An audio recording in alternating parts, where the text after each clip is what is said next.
Hello दोस्तों, राधे राधे। आज है हमारा 27th डे और अभी तक हम गीता के 4 अध्यायों का अध्ययन कर चुके हैं और डेली हम 10,000 राधा नाम जप का टारगेट अपना कंप्लीट कर रहे हैं, जो कि हमारा टारगेट था 100 डेज़ का, जिससे कि हमारे 1 मिलियन राधा नाम जप कंप्लीट हो सके। तो धीरे धीरे करके दोस्तों हम अपने टारगेट की तरफ पहुंच रहे हैं। अभी तक हमने 4 अध्यायों का यहाँ पर अध्ययन किया है गीता के, जिसमें आपको बता देता हूँ। पहला अध्याय जो था हमारा वो था सैन्य स्थल का निरीक्षण, और जो दूसरा अध्याय था दोस्तों उसका था वो था हमारा गीता का सार। तृतीय अध्याय था हमारा कर्मयोग और चतुर्थ अध्याय था हमारा दिव्य ज्ञान। और जो पंचम अध्याय है दोस्तों हमारा वो है हमारा कर्मयोग कृष्ण भावना भवित कर्म। तो दोस्तों इस वाले अध्याय को स्टार्ट करते हैं। आज हम इसका अध्ययन यहाँ पर करेंगे। अध्याय 5 को दोस्तों हम यहाँ पर अब स्टार्ट कर रहे हैं। अध्याय 5 है कर्मयोग कृष्ण भावना भवित कर्म। तो अध्याय 5 का प्रथम श्लोक है दोस्तों, इसे हिंदी अनुवाद में ही हम पढ़ेंगे। अर्जुन ने कहा, हे कृष्ण, पहले आप मुझसे कर्म त्यागने के लिए कहते हैं, फिर भक्ति पूर्वक कर्म करने का आदेश देते हैं। क्या आप अब कृपा करके निश्चित रूप से मुझे बताएंगे कि इन दोनों में से कौन अधिक लाभप्रद है? ये प्रश्न दोस्तों अर्जुन श्री कृष्ण भगवान से करते हैं। तो अब हम श्री कृष्ण भगवान के उत्तर की तरफ नजर डालते हैं। श्री कृष्ण भगवान कहते हैं द्वितीय श्लोक में, मुक्ति के लिए तो कर्म का परित्याग तथा भक्तिमयी कर्मयोग दोनों ही उत्तम है, किंतु इन दोनों में से कर्म के परित्याग में भक्तियुक्त कर्म श्रेष्ठ है।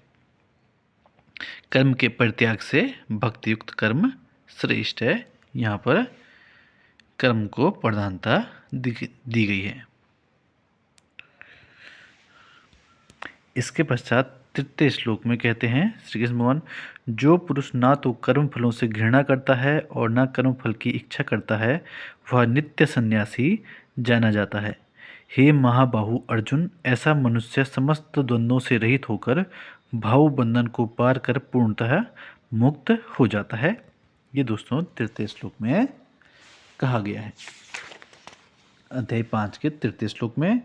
अध्याय 5 के छठे श्लोक में कहा गया है, अज्ञानी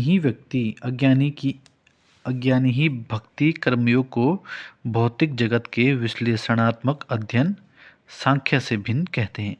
जो वस्तुतः ज्ञानी है वे कहते हैं कि जो इनमें से किसी एक मार्ग का भली भांति अनुसरण करता है वह दोनों के फल प्राप्त कर लेता है। इसके पश्चात दूसरे हमारे चौथे श्लोक में कहा गया है, जो यह जानता है कि विश्लेषणात्मक अध्ययन सांख्य द्वारा प्राप्य स्थान भक्ति द्वारा भी प्राप्त किया जा सकता है, और इस तरह जो संख्या योग तथा भक्ति योग को एक समान देखता है वही वस्तुओं को यथारूप में देखता है।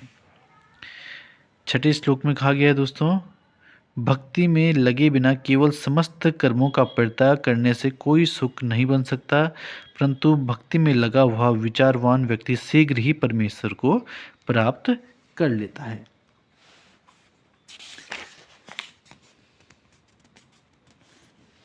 श्लोक 7 को देखते हैं।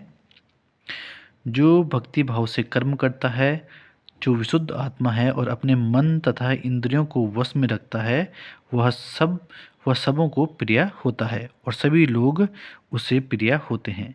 ऐसा व्यक्ति कर्म करता हुआ भी कभी नहीं बनता है। 8वें और 9वें श्लोक में कहा गया है, दिव्य भावनामृत युक्त पुरुष देखते सुनते स्पर्श करते सूंघते खाते चलते फिरते सोते श्वास लेते हुए भी अपने अंतर में सदैव यही जानता रहता है कि वास्तव में वह कुछ भी नहीं करता। बोलते त्यागते ग्रहण करते या आंखें खोलते बंद करते हुए भी वह यह जानता रहता है कि भौतिक इंद्रियां अपने अपने विषयों में प्रवृत्त है और वह इन सब से पृथक है। इसके बाद अध्याय 5 के श्लोक 10 में कहा गया है दोस्तों, जो व्यक्ति कर्म फलों को परमेश्वर को समर्पित करके आसक्ति रहित होकर अपना कर्म करता है वह पाप कर्मों से उसी प्रकार अप्रभावित रहता है जिस प्रकार कमल पत्र जल से अस्पृश्य रहता है।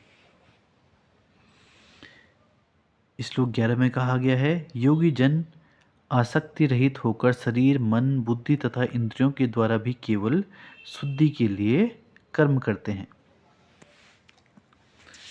इसके पश्चात दोस्तों श्लोक 12 में कहा गया है, निश्चल भक्त शुद्ध शांति प्राप्त करता है क्योंकि वह समस्त कर्मफल मुझे अर्पित कर देता है, किंतु जो व्यक्ति भगवान से युक्त नहीं है और जो अपने श्रम का फलकामी है वह बंध जाता है।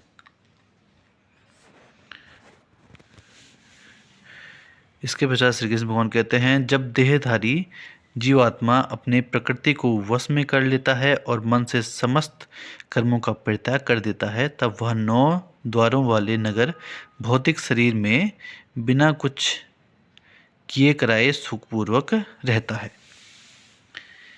इसके पश्चात 14वें श्लोक में कहा गया है, शरीर रूपी नगर का स्वामी देहधारी जीवात्मा ना तो कर्म का सृजन करता है, ना लोगों को कर्म करने के लिए प्रेरित करता है, ना ही कर्मफल की रचना करता है।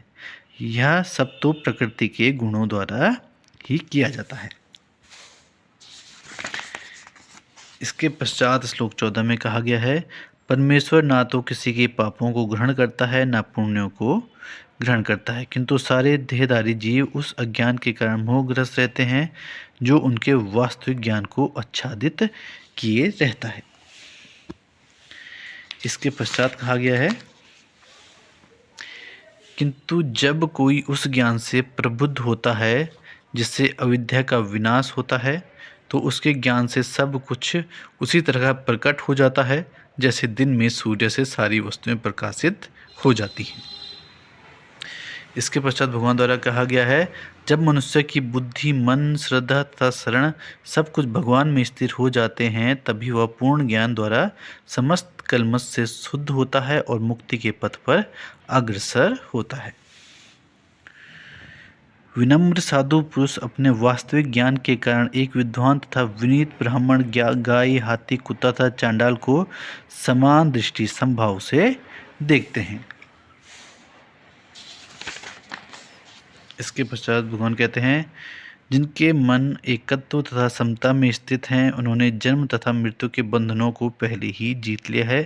वे ब्रह्मा के समान निर्दोष हैं और सदा ब्रह्म में ही स्थिर रहते हैं। इसके पश्चात कहा गया है, जो ना तो प्रिय वस्तु को पाकर हर्षित होता है और ना अप्रिय को पाकर विचलित होता है, जो स्थिर बुद्धि होता है, जो मोह रहित है और भगवद विद्या को जानने वाला है, वह पहले से ही ब्रह्म में स्थित रहता है।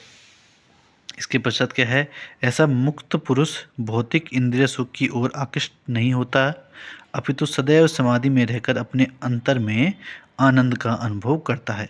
इस प्रकार स्वरूप सिद्ध व्यक्ति परब्रह्मा में एकाग्रचित होने के कारण असीम सुख भोगता है।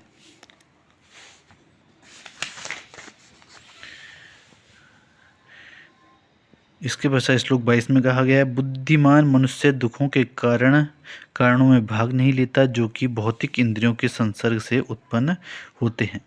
हे कुंती पुत्र, ऐसे भोगों का आदि तथा अंत होता है, अतः चतुर व्यक्ति उसमें आनंद नहीं लेता। इसके पश्चात कहा गया है, यदि शरीर को त्यागने के पूर्व कोई मनुष्य इंद्रियों के वेग को सहन करने तथा इच्छा एवं क्रोध के वेग को रोकने में समर्थ होता है, तो वह इस संसार में सुखी रह सकता है।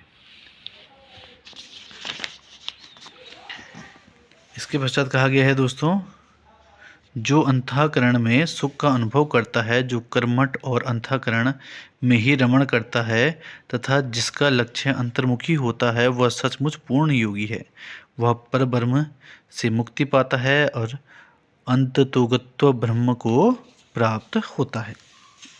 इसके पश्चात श्लोक में कहा गया है, जो लोग संशय से उत्पन्न होने वाले द्वैत से परे हैं, जिनके मन आत्म साक्षात्कार में रत हैं, जो समस्त जीवों के कल्याण कार्य करने में सदैव व्यस्त रहते हैं और जो समस्त पापों से रहित हैं, वे ब्रह्म निर्वाण मुक्ति को प्राप्त होते हैं।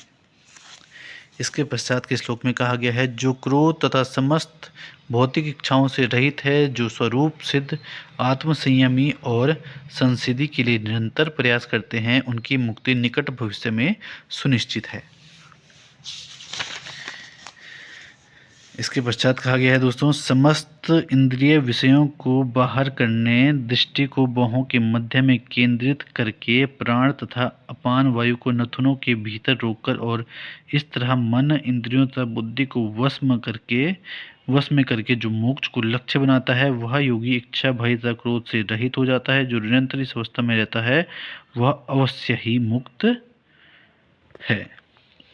इसके पश्चात कहा गया है दोस्तों इस श्लोक में, मुझे समस्त यज्ञों तथा तपस्याओं का परम भोक्ता, समस्त लोगों तथा देवताओं का परमेश्वर एवं समस्त जीवों का उपकारी एवं हितैषी जानकर मेरे भावनामृत से पूर्ण पुरुष भौतिक दुखों से शांति लाभ करता है। तो ये श्लोक दोस्तों अंतिम श्लोक था अध्याय 5 का, और यहाँ से स्टार्ट होगा फिर हमारा अध्याय 6। अध्याय 6 है हमारा ध्यान योग, और इसमें इससे आगे का ज्ञान बताया जाएगा। तो दोस्तों आपको हमारी आज की वीडियो कैसे लगी आप ज़रूर बताइए, कमेंट कीजिए दोस्तों। राधे राधे, जिससे कि हम आपके लिए वीडियोस बनाने के लिए मोटिवेट हो पाएँ, और हमारी वीडियो को लाइक, चैनल को सब्सक्राइब जरूर करें। मिलते हैं दोस्तों नेक्स्ट वीडियो में, तब तक के लिए दीजिए इजाज़त। धन्यवाद।